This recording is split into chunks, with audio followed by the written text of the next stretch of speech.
Third story. This is called The Throne Room. My trip to heaven. As I sit here, after having wakened from a good night's sleep, I feel myself going to my favorite place, my secret place. I see a couple of sheep laying down by the gate of heaven, resting peacefully in the beautiful silky green grass. It was a sight so beautiful and calm. My husband stood at the gate with a key in his hand and asked, "Are you ready?" Nodding my head yes, he opened the gate and let the sheep in, and then took my hand in his.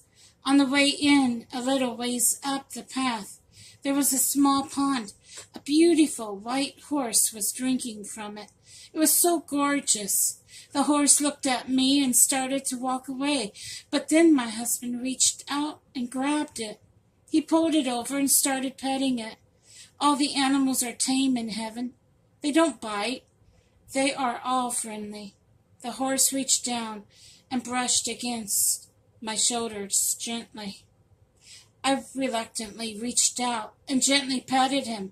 Then he brushed my hair with his nose, as if in a friendly gesture, so I pet his nose and hugged him ever so slightly, wishing down deep I could take him home with me, but I knew I could not. Then my husband led me up a narrow path, through some beautiful flowers. The rose bushes seemed to multiply, and they were everywhere. They looked almost like the floats you see in the Rose Parade. They were so beautiful, you could smell the beautiful fragrance all over heaven. I could have stayed there forever, but soon my husband took my hand. We headed for the light blue marble steps. He opened the door and we walked in. The stained glass cross was still beautiful, and the sun shone as bright as it ever did. My husband suddenly had an excited look on his face. "We have another room ready to show you. It's beautiful. It's the biggest room you've ever seen." The excitement lasted quite a while. We rushed past the engravings of memories up the stairs. He took them two by two. It was getting harder to keep up with him. But when he was there, he slowed down suddenly, getting very quiet. He pulled through the door. He pulled me through. There, it looked as if we were walking through a huge archway. It was awesome. The columns on either side looked like they went up past the ceiling, never ending. The biggest and roundest I had ever seen, as huge as a desk, almost the size of a round pool if one was to measure it. Straight ahead was a throne, a huge tall one, two gigantic chairs as if made for giants. Christ was sitting on the throne, smiling at us. He waved us to sit down on the chairs. We looked like midgets.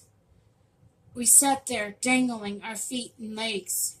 Christ had someone bring in a glass case containing a beautiful gown full of souls on it, a battle bow, which would be used in the battle.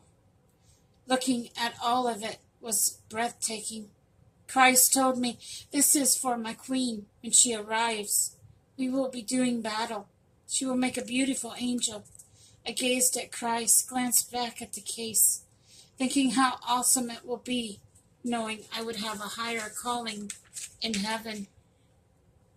I just wanted to stay home forever, or stay here. It felt like home to me because my husband was with me. The throne room was so beautiful. It had columns going on forever, window after window made of stained glass, one with Jesus on the cross. It's as if every one of them told the story of the crucifixion. The biggest choir you ever saw sang softly in the background on the old rugged cross. It was beautiful, very beautiful. I loved it. I looked speechless at my husband. He looked back at me, rose out of his chair, and reached over for my hand. "One day soon you will be here." I took his hand and we started walking out of the throne room. Inside it had been like a huge round library. Now it was time to go. I turned around really quick and said, "I love you, Jesus." He said, "I love you too, sis." Then with my head down, I quietly exited and left. I walked out slowly, very reluctantly leaving. Down deep, I knew I had to. It was time to go. We left and headed for the door of the mansion. We walked out the door, down to the gate. I slipped my arm around my husband, and he hugged me and said he would see me again soon. His eyes and my eyes both filled with enough tears to fill an ocean. I said, "I love you. I will see you soon." He put my face in his hands, and I felt his tears on my cheeks. He led me out of the gate. I felt myself coming back home, sitting at my desk through the tears of missing him. I said, "Bye now, sweetheart. I will be a good soldier for you. I miss you. I love you."